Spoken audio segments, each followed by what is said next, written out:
Disowned for 8 years after my twin slept with my girlfriend, my family suddenly wants me back, because I'm inheriting millions. I'm 25, male, and the youngest of 4 kids between my mom 52 female and my dad 54 male. My siblings using fake names are Michael 31, male, Sarah 28 female, and my twin brother Carl 25 male. For context, growing up, I was the black sheep of the family, and I knew that from a very young age. You see, my family is full of athletes. My dad was a star basketball player for idiots who school, my mom played volleyball, Michael played soccer, Sarah played softball, and Carl was the star running back for the football team. I was never really interested in any of those physical sports. Rather, I was interested in archery, which my family called a wimpy sport. My parents were always invested in my siblings, and rarely attended my events, to the point where I basically had to beg them to come to my tournaments. Between the ages of 14 and 16, I had taken part in about 20 tournaments, while my parents only showed up to 1. I was never neglected by them, but they were never emotionally there for me as they were for my siblings. As a teenager, I resented that.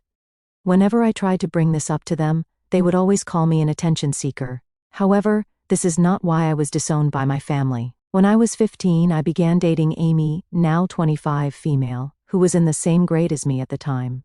After about 6 to 7 months of dating, I introduced her to my folks and my siblings, and they really liked her. I know I was young, but I could see myself having a future with her. Almost 3 years later, one of Amy's ex-friends told me that she had been cheating on me for a couple of months. At the time I didn't know who the guy was, but after confronting her, she told me it was my twin brother. She basically told me that while she loved me at first, the love she had for my brother surpassed that. Later that day, when I confronted Carl at home, I was so enraged that I sucker punched him and knocked him out. I admit that I should not have gotten violent, but years of resentment toward him and the rest of the family just burst open. In exchange for my family not pressing charges against me, as I could have been tried as an adult in court, I was sent to live with my paternal aunt 40 female, who at this point was estranged from the family and lived in another city about 2 hours away. From then on, I had no contact with them. At first it was tough, but later, with support from my aunt and her husband 48 male, I moved on from wanting a relationship with them. I transferred to a different high school, attended a university in Miami City, and graduated as an electrical engineer. I later met my wife and got married to her. At the time of my wedding, I thought about inviting them, but decided against it because I did not want any drama at my wedding. From that point, my wife and I bought a house an hour away from my aunt's, and we were blessed with a daughter. About a week ago, I received a Facebook message from my mother and father wanting to reconnect over Christmas at their house. I told them I would consider it, as I possibly have other plans, but would give them a clear answer soon. Later, both Michael and Sarah sent me friend requests, which felt weird to me. My wife told me that if I decided to go, she and my daughter would spend Christmas at my father-in-law's house, as she does not want to deal with unwanted stress, especially since she is 2 months pregnant. I agree with her. My question to those reading this is, should I go and try to reconcile with my family, or should I not? I'm very conflicted about what to do. On one hand, they perhaps feel bad about what they did to me and want to apologize. On the other hand, if I go there, they might try to make me apologize to Carl, which I do not want to do. Any advice would be helpful. Now for the top comments before reading the update. I think you should go another time. Spend Christmas with your wife and child. Visit your family at a less stressful time to see if they have any ulterior motives. It might just be about them wanting to see their grandchildren and not so much about you, which would be hurtful to you. And I agree, go another time. I was thinking the same thing. It could be something related to the grandkids. Spend Christmas with your wife and child. Christmas is too big of an event to meet them. Also, update us. And I can't get this post out of my head. I can't imagine parents kicking out their child who was betrayed by their other child. They might want to reconnect due to money or a grandchild. I don't know, but it's weird that even his siblings texted OP. I hope it's for good reasons though. I honestly wouldn't spend Christmas away from my pregnant wife for them. Maybe I'm missing something, but why Christmas? They could have reached out at any time and given you a chance to pick a convenient time, as they're the ones trying to amend things. I don't know. It seems weird to me. I personally wouldn't go unless you desperately want them back in your life. OP, they found out you have a kid and are successful, and now they're trying to heal the family so they don't look like trash who abandoned their son years ago. It's a trap. Notice they didn't open with any remorse or any sign of an apology. They want something: money, free work, an organ, access to your babies, or just to look good to their friends. I'm not saying don't go, but keep your expectations low. Be ready for the "we need you to do X for us in order to properly reconcile" speech, and have a quick exit prepared. I don't know, as a parent, I cannot fathom going no contact with one of my children for 8 years after my other child did something so cruel to him, so he hit him. That is just inconceivable to me. I totally understand if my son hits his brother if he ever did something like that. It may be wrong, and I know I'm not supposed to say that, but we're all still human. Whether you can move past the fact they abandoned you to your aunt and turned their backs for 8 years is your choice, but personally, I don't know if I could. If you can't and don't want to see them again, I doubt anyone would blame you. If they do, they don't know the full story. If they do know the full story, then they're not worth your time either. Update 1: I wanted to post earlier, but some things got in the way. 2 days after Christmas, my wife began to experience unbearable pain in her abdomen and could hardly stand on her 2 feet. My wife's sister, 30 female, and I rushed her to the hospital, where we found out that my wife had suffered a miscarriage, and the fetus had to be removed right away. Honestly, the worst part for me was explaining to my wife what had happened. Due to complications surrounding the operation, my wife was forced to stay for 2 more days. Honestly, I have been trying to stay strong for my wife and daughter, but I'm struggling right now. Also, regarding the updates to the original post, most of you who commented on the same day as the post told me not to spend Christmas with them because of the significance of that holiday. I agree, and decided I would spend the rest of the holidays with my wife. They never made time for me, so why should I make time for them? When I texted them this, I assumed they would try to argue with me, but they said they respected my opinion and could not wait to see me after the holidays. I began to do some digging into my family to try to figure out why they reached out. Michael is a corporate lawyer who works for a major company in my hometown, but looking through his Facebook page, he has 2 daughters and was married to his wife in 2016. Sarah appears to be married to a doctor. 8 years ago she was studying to be a nurse, and they have a son together. I have a friend who lives in my hometown and has parents who are friends with my parents. When I asked her about Sarah, she told me that Sarah had divorced her first husband, the one she was dating 8 years ago, after he committed mail fraud. Carl got married to Amy right after high school, and they have 2 kids together. I cannot exactly figure out what he or his wife does for a living through Facebook, but judging by the fact that they bought a big house last year in the midst of a pandemic, it tells me they are not really struggling. My dad seems to be going through a midlife crisis, and my mother is really into the wellness community. Then I began to list their possible reasons for wanting to reach out to me now. 1. Money is unlikely because 8 years ago, my parents' combined salary was higher than my wife's and my salary, and given that my siblings are not struggling financially, it makes me think money is not a reason. 2. Organ donation could be the case but seems unlikely. A commenter suggested that Carl, being my twin, would be my most likely match, but I think it's unlikely because he was tagged in a Facebook post skiing just a week before Christmas. 3. Regarding my daughter, they could possibly be reaching out to have a relationship with her, but I'm honestly not sure. My daughter is not the first granddaughter for my parents, so I don't know why they want to meet her. They most likely found out my daughter existed because my wife's Facebook account was public. She has since privatized her account. I then contacted my aunt, who took me in. Informing her about the situation, she explained to me why they were reaching out after all this time. To understand the situation, you need to know why my aunt was estranged. My paternal grandpa, 79 male, and grandma, 76 female, had 4 children. My dad was the second oldest, and my aunt was the third.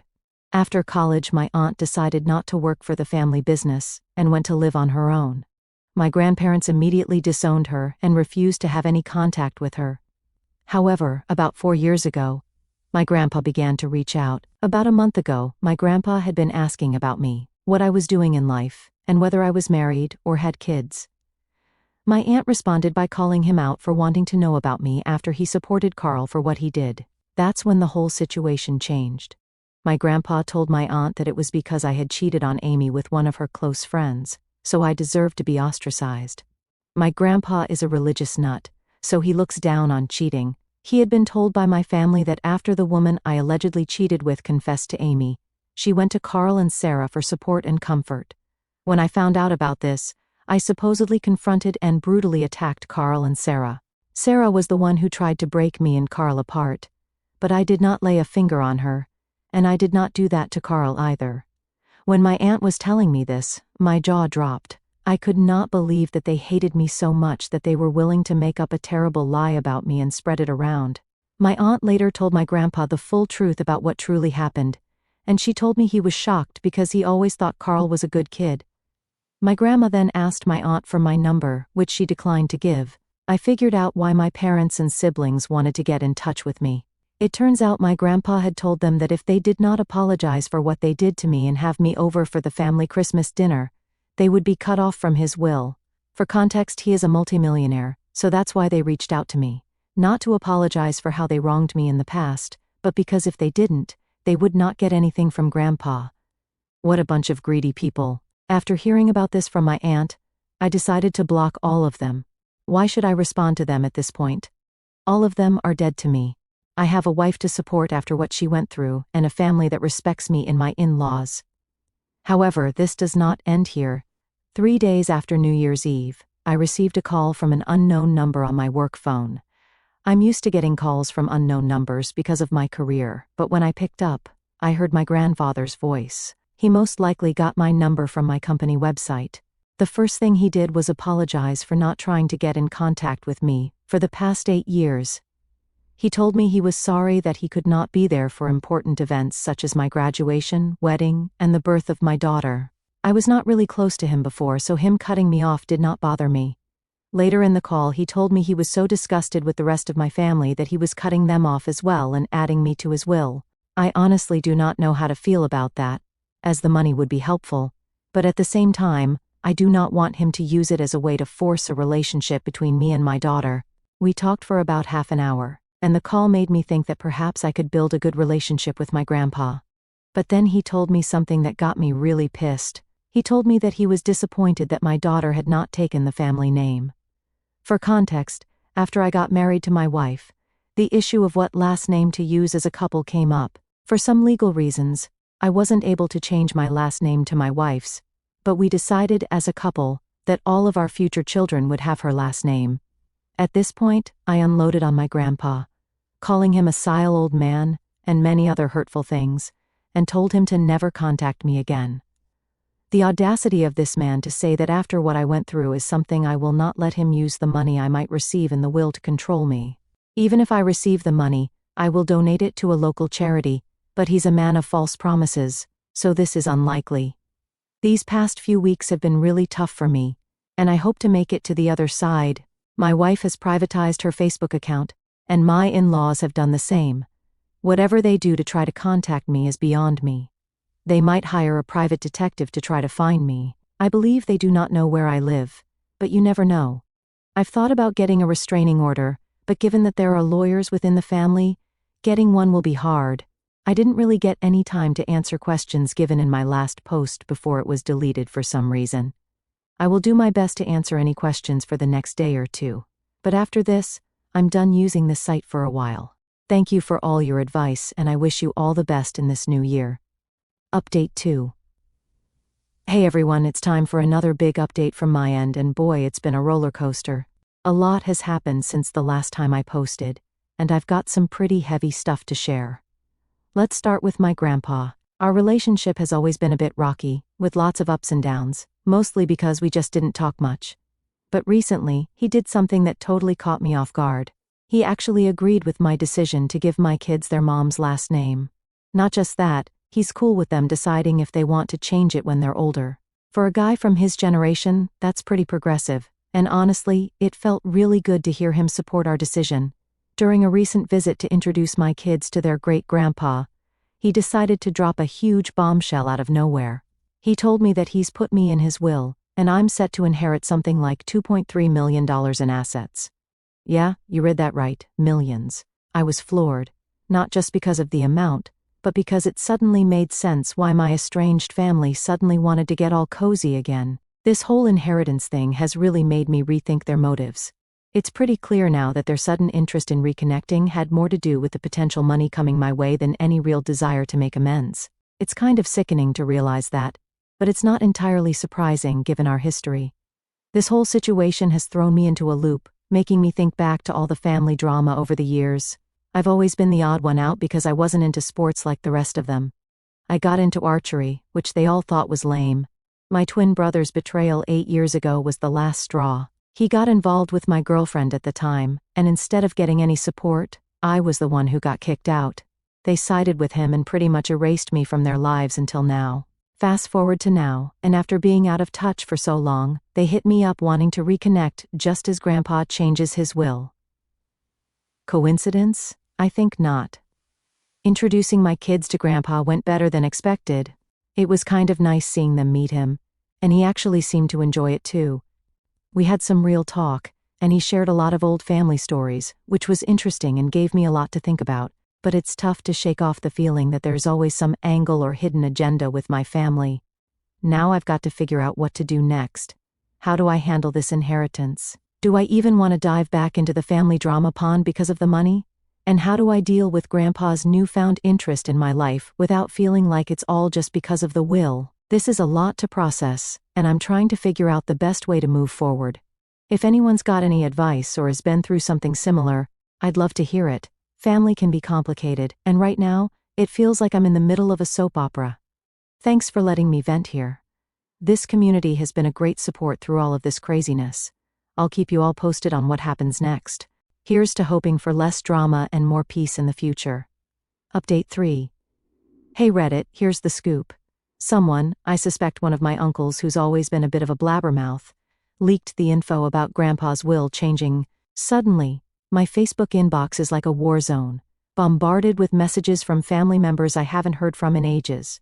They're accusing me of everything under the sun, from being a master manipulator to tricking a sweet old man into giving me his fortune. Honestly, the creativity of their accusations could fuel a Netflix series. The irony here? I haven't done anything. I barely even talked to Grandpa, let alone had enough influence to change his will. But here we are, with me as the family's new favorite villain. Let me paint a picture of the kinds of messages I'm getting. 1.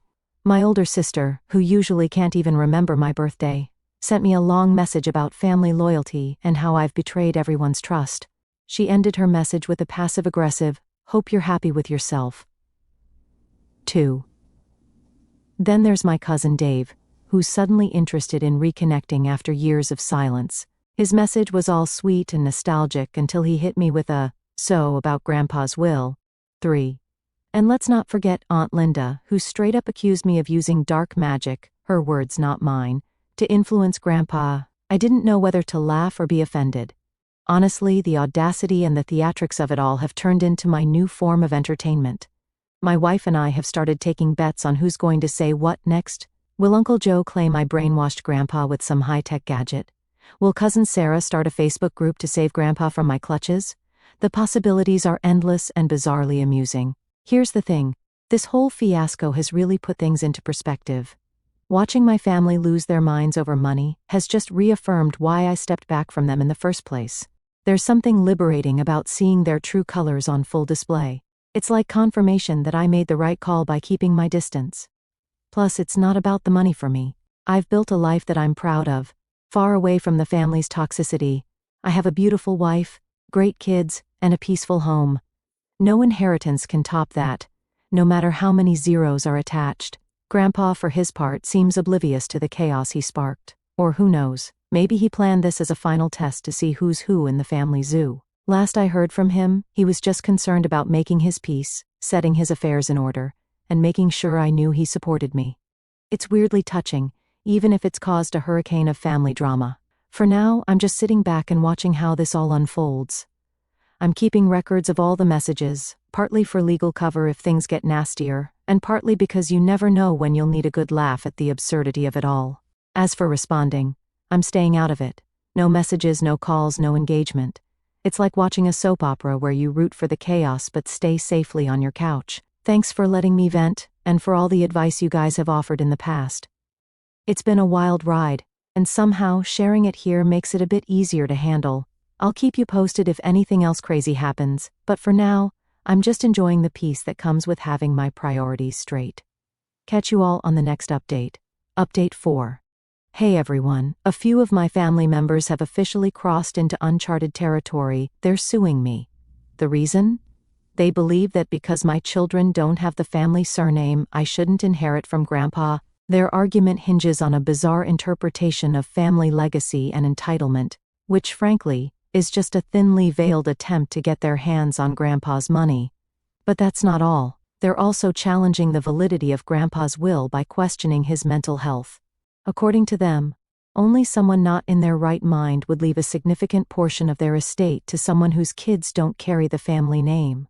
They're painting a picture of me as some kind of master manipulator who tricked a vulnerable old man into writing them out of the will. Grandpa was absolutely furious when he found out about the lawsuit. Despite his age, he's got a fire in him that I've always admired. He called me up, fuming, and assured me he had everything under control. I've got a good lawyer, and I'm not about to let these greedy opportunists tear my family apart, he declared. It was both reassuring and sad to hear him so worked up over his own family's actions. He's now fully engaged in this battle, actively working with his lawyer to defend his decision and prove his mental competence. He's made it clear to everyone that his will reflects his true wishes and that he made those decisions with a clear and sound mind. This lawsuit has thrown the family into chaos. Some members who were initially on the fence have now chosen sides, with most aligning against me, driven by either greed or spite. The few who remain neutral are staying out of the fray, but the tension at family gatherings, not that I attend these, is reportedly through the roof. The reactions to Grandpa's staunch defense of me and his will have been varied. Some are shocked that he's taking such a firm stand, while others are angry and doubling down on their claims. It's like watching a family implode in real time. On the legal front, things are looking pretty solid for us. Grandpa's lawyer is one of the best in the business, and he's been thorough in documenting Grandpa's mental fitness and the clarity of his intentions when he revised his will. They've gathered statements from his doctor, friends, and other family members attesting to his mental acuity. We've also been preparing for the possibility that this could drag out. The lawyer has been very proactive in organizing our defense and ensuring that every possible angle is covered. It's been a lot of meetings, a lot of paperwork, and a lot of strategy sessions, which are surprisingly draining. This whole ordeal is taking its toll on everyone. For me, it's been a whirlwind of stress, frustration, and disbelief. Watching my family turn against me over money has been disheartening but also eye-opening. My wife has been my rock, helping me navigate these turbulent waters and keeping our home life as normal as possible for our kids. Grandpa, meanwhile, is both angry and heartbroken. It pains him to see his family divided like this, but he's also determined not to let greed win. He spends a lot of time with his lawyer, making sure everything is ready for whatever comes next. Update 5. Hey everyone, the big news: we won the case, and not just a simple win, it was a landslide. The judge dismissed my family's claims against Grandpa's will, stating clearly that there was no evidence of any manipulation on my part, and that Grandpa was completely of sound mind when he made his decisions. But here's the kicker. Because their claims were deemed so baseless and frivolous, the court also ordered them to pay both Grandpa's and my legal fees. Talk about a twist. You'd think that losing the case and having to cough up money for our legal expenses would make my relatives rethink their actions, but it only led to the next act of this saga. Shortly after the verdict, several family members started showing up, literally coming to my door and calling me non-stop, begging for forgiveness. They wanted me to somehow convince Grandpa to reconsider and put them back in his will. It was a total 180% from their previous aggression and entitlement. I've got to say, telling them to buzz off was one of the most satisfying moments of my life. After years of being the black sheep and then being dragged through a legal nightmare, I had no sympathy left for their pleas. I made it very clear that not only would I not advocate for them with Grandpa, but they were also no longer welcome in my life in any capacity. The bridges were burned, and I was the one holding the match this time. Grandpa was just as resolute when he heard about their latest antics. He scoffed and said he had no intention of rewriting anything in his will. Let them learn the hard way, he told me over the phone, his voice firm, but I could hear the fatigue. The whole ordeal had taken its toll on him too, but he was relieved to see justice served and to know that his real intentions were upheld. This whole experience has been eye-opening. I've learned that family isn't always defined by blood, but by actions and respect. My true family, the people who stood by me through all of this, consists of my wife, my kids, Grandpa, and a few loyal friends. Everyone else is just background noise. Now, with the lawsuit behind us, I'm focusing on the future. We're planning a little getaway to decompress and celebrate the victory. Just me, my wife, and the kids. As for Grandpa, I've promised to visit more often with the kids so he can enjoy his great-grandchildren without the shadow of family greed looming over us. Thanks to all of you for the support and advice throughout this battle. It's been a wild ride, and sharing here has been incredibly therapeutic. I'll pop in with updates now and then, but hopefully, my future posts will be about more joyful and less dramatic adventures. Take care, and remember, sometimes standing up for yourself means standing against others, even if they're family. Update 6. Everyone, I'm writing this update with a pretty heavy heart. Some of you have been following my family saga for a while now, and unfortunately, things have taken yet another dramatic turn. My grandpa, who was a central figure in my life and recent stories, has passed away. It's been a rough time, but not just because of the grieving process. True to form, the family drama didn't pause to give us a breather. My grandpa recently passed away after a brief illness. It wasn't entirely unexpected given his age, but it's still a hard hit. Among his final arrangements, he left behind a personal letter for me, which was both touching and clarifying. In it, he expressed deep regret for the years we lost when we were estranged, and explained some of the reasons behind his decisions. He apologized for not being there when I needed him, and expressed how proud he was of the person I've become despite the family chaos. The letter is something I'll always hold dear. It was written in his meticulous handwriting, each word carefully chosen, and it provided a lot of closure on issues that had bothered me for years. It was Grandpa's way of making peace, and I'm grateful for that. As executor of his will, I had a front-row seat to the unfolding drama. Once his will was publicly read, Grandpa was quite wealthy, and he left a substantial inheritance to me, acknowledging in his will that this was both a gesture of love and a means to make amends. You'd think that after the recent court battle, which affirmed Grandpa's mental competence and right to decide on his estate as he saw fit, my relatives would step back. Well, think again. Almost immediately, my phone started blowing up with messages and calls. Relatives who hadn't bothered to check in on Grandpa or me for years were suddenly keen to express their grief and family solidarity, but it didn't take long for their true motives to surface. Here's a rundown of the kind of messages I'm dealing with. A cousin I haven't seen in over a decade messaged me about how they're struggling with mortgage payments, and how a small help from the inheritance could save their family home. An aunt who famously declared I'd never amount to anything suddenly recalled our close childhood bond. She hinted heavily that investing in her failing business would be what Grandpa wanted, as it would keep the money in the family.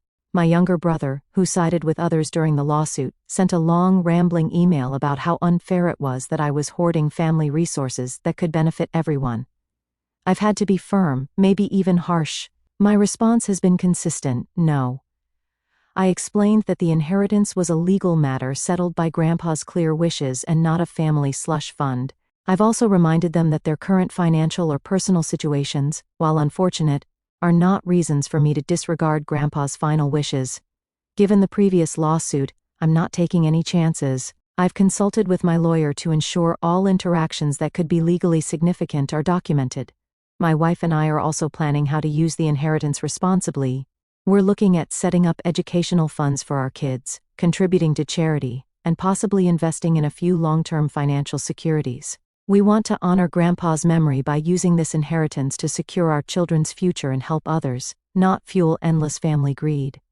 This whole ordeal has been exhausting and enlightening. I've come to see how toxic dynamics can overshadow genuine relationships, and how money can twist familial bonds into something unrecognizable. My focus now is on my immediate family, my wife and kids, and on moving forward with the lessons learned from Grandpa's life and the recent conflicts. Thanks for letting me share all this. This community has been a great sounding board and support network through all the ups and downs. I hope my next update will be more positive, maybe sharing how we've put the inheritance to good use, or plans for a family vacation far away from all the drama. Stay tuned, and take care.